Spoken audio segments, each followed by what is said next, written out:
Came to the bed, I've got voices in my head. Hey, bloody buddies! Welcome back. Okay, so we're not necessarily in the scare shed. No. Listen, it's like 90 degrees outside. Way too hot. Even with a fan, it is like a damn sauna in there. So we are kind of researching and reevaluating how we're going to handle this summer because it's hot as a bitch. Yeah. So right now we're in, what did we name this? The scare boudoir. The scare boudoir. So welcome. Grab a blanket, get cozy and comfy because we are in my bedroom. So you'll notice in the background we have something playing. Who's it about? It couldn't be Jeffrey Dahmer, is it? It could be Dahmer, right? It's not Dahmer. I think it is Dahmer. So today we're going to be talking about Jeffrey Dahmer.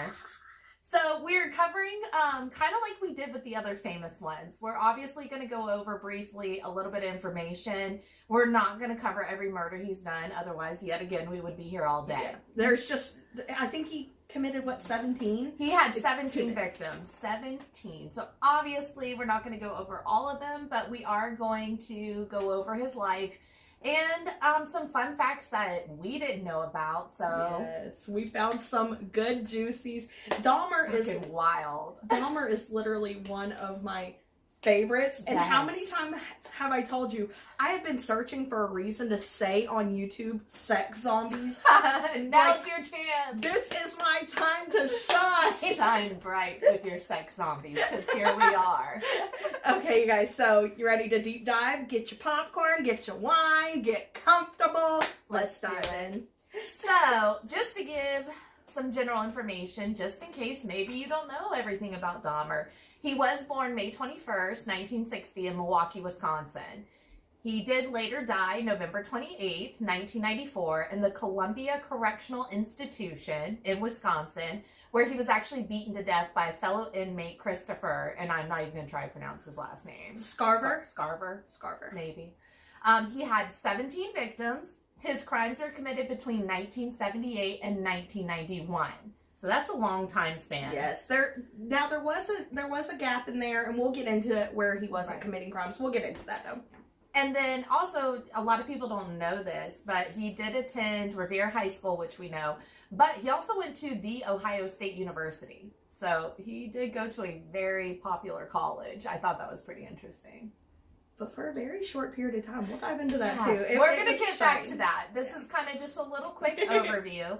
And then what kind of started his whole thing was at an early age, he had an interest in dead animals. He would actually collect dead animals off the side of the road, which is pretty creepy. It's so gross. Well, he was very curious about how animals fitted together, like how their organs and everything went. And one time, Dahmer actually decapitated a dog and then nailed its body to a tree and impaled the skull on a stake beside a wooden cross. As we know with a lot of serial killers, when we see people at a young age hurting animals or dissecting dead animals, huge red flag. Oh, huge red flag. Yeah. Most serial killers, if you research, it starts with animals. Don't fuck with cats, for example. It all started off with the cats and then it went to humans. So it's obviously a big red flag, and Dahmer had it. Let's see here. Now, Dahmer committed his first murder in 1978. At the time, he had just graduated and was living alone in the family home. He picked up a hitchhiker named Stephen Mark Hicks by luring him with the idea that they would hang out and drink. So after several hours of drinking, Hicks wanted to leave, but Dahmer obviously did not want him to. So what does he do? What any man would not do. He actually bludgeoned him with a dumbbell. He also stripped Hicks of his clothes and actually masturbated over his dead corpse. So that's where all this started. Yes. Now, I do kind of want to dive into that time frame that his first murder occurred. So Dahmer had actually gone to the Ohio State College, like he said. Now, he only attended it for a 1/4 term. and he dropped out very shortly into starting college, and he actually had a little bit of an alcohol issue. Yes. He did dabble quite a bit in alcohol, and after dropping out of college, his dad insisted that he join the Army. Now, this was in late December of 78. Right. Now, this was after he had already committed his first crime. He had already killed his first victim. And he enlisted in the Army, and then he was sent to Germany. Now, he still continued to drink. He still continued to have an issue with that. And in 1981, in early 1981, he was discharged. So, apparently in that time frame that he was in Germany, there was some murders happening in the area that he just so happened to be in. Mm-hmm.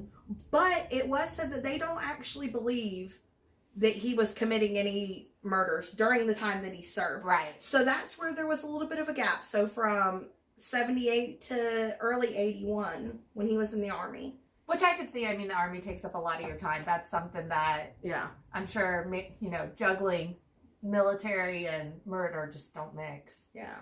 And of course, we also know too, with his interest with dead animals, the kind of, I hate to say it this way like it's a positive, but the creative way that he handled these things carried on in his murders. To go further, discussed earlier, he actually dissected the man's body and buried the remains in his backyard.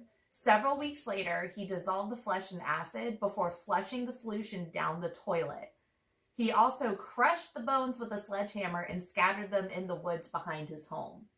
That is so... It's almost like he cremated him in a way and spread his ashes in his backyard and like a way to remember him, which is really creepy. Yeah. But Dahmer was quoted saying he felt that it was a waste to just dispose the bodies. He felt his victims could actually live on by cooking and eating pieces of their bicep and heart. And he actually was quoted saying that he would eat these pieces while looking at a photo of the victim. Because we know he always took photos of his victims. So he would literally sit there eating them and looking at their photo and almost like just getting this pleasure out of it, which is very disturbing. So... He compared biceps, by the way, to filet mignon. So if you're ever wondering what human bicep tastes like, according to Jeffrey Dahmer, it's filet mignon. You know, I don't ever think that there's going to come a time where I'm that curious that I'm just going to, can I just get a little piece of this? And just, listen, you can have a piece of mine. I love you, but I'll do a lot for you, but that ain't one of the things I'll do for you. I'll do anything for love, but I won't do that, baby. Now, to get into your sex zombies, Dahmer thought that maybe instead of killing them, he could turn them into zombies, to the point that he was actually using a drilling technique. Can I say it? Can I go for it? I'm letting you have your sex zombie scene. He would literally drill a hole in the top of their head and pour acid into the top of their head in the hopes of killing the brain function as far as memory, ability to walk, speak, anything like that.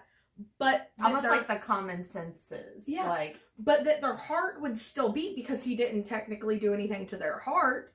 And he would hope that they would just, stay alive and he could use them as sex zombies. So creepy. That is so...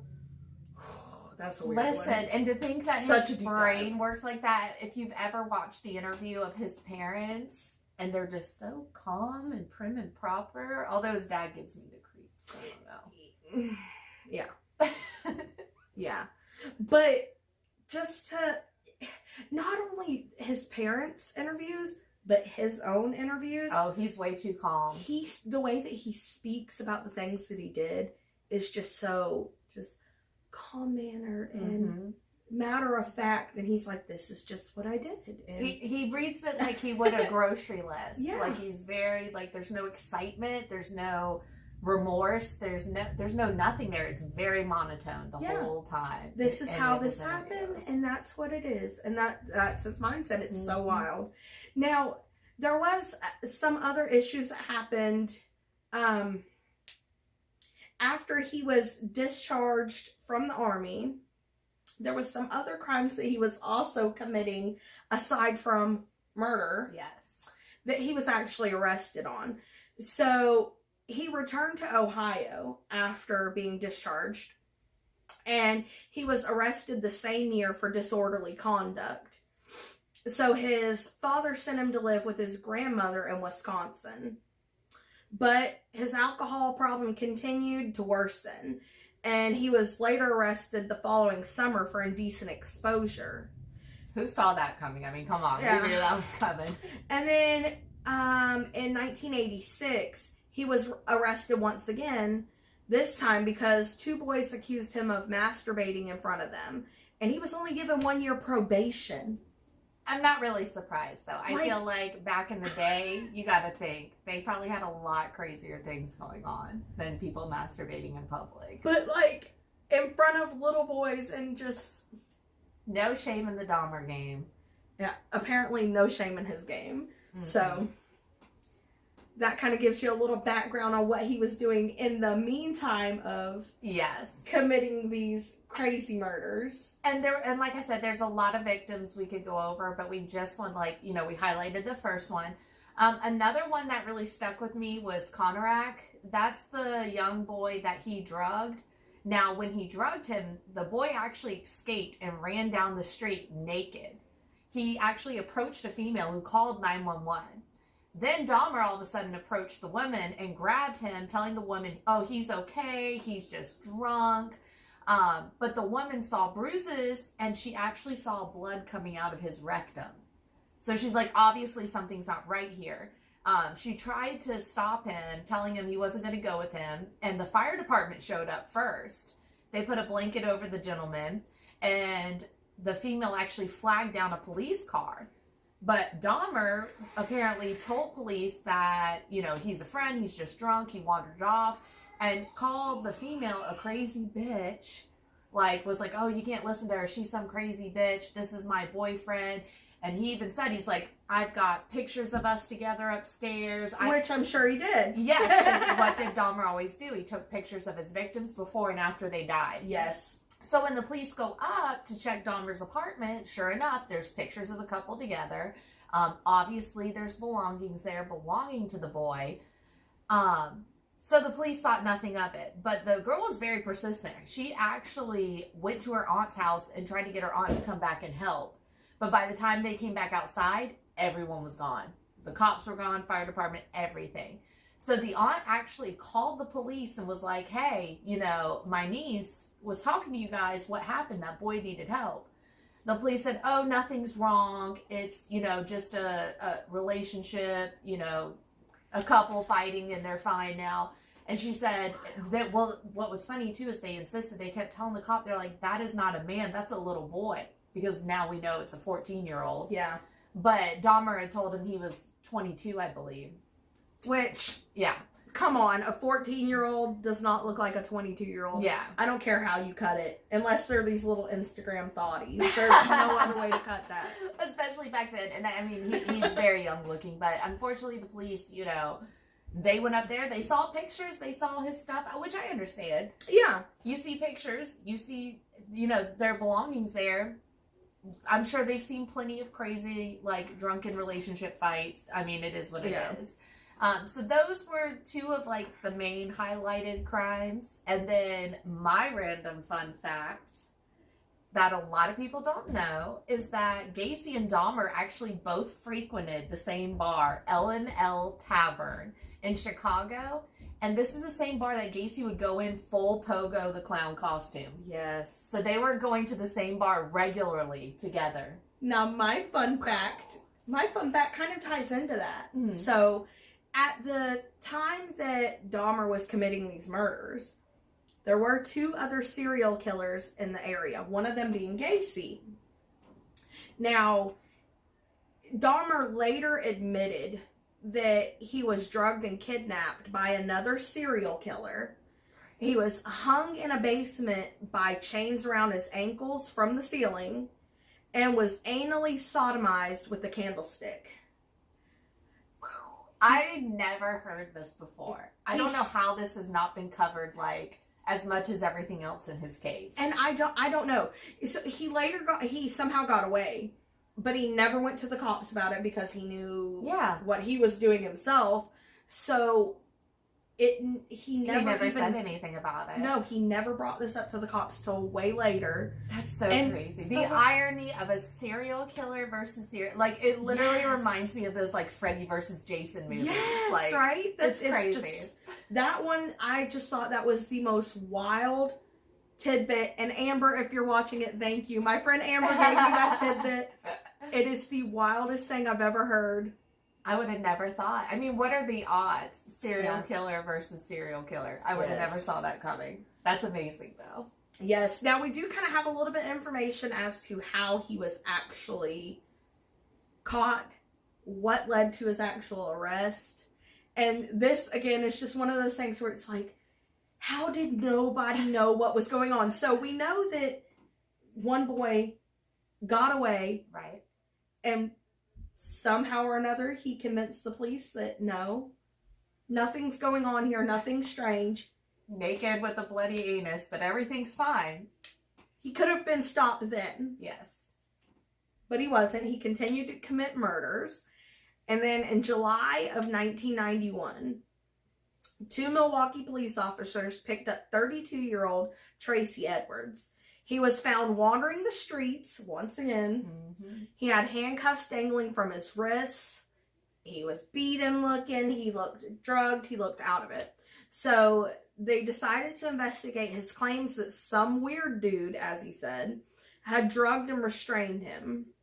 They went to Dahmer's apartment, where he calmly offered to get the keys to the handcuffs. Like, he was just like, sure, it's fine. Like, let me uncuff him. We were just having some kink, and... Yeah, he literally believed that if he said it in the right manner, that he could get away with it, which clearly he could. He had for so many years. Well, not to mention, I feel like your demeanor does speak volumes, because if somebody comes up to you, call me like, oh, I'll get the keys to the handcuffs. Okay, they have a kink. You're not going to kink shame them. Like... Right.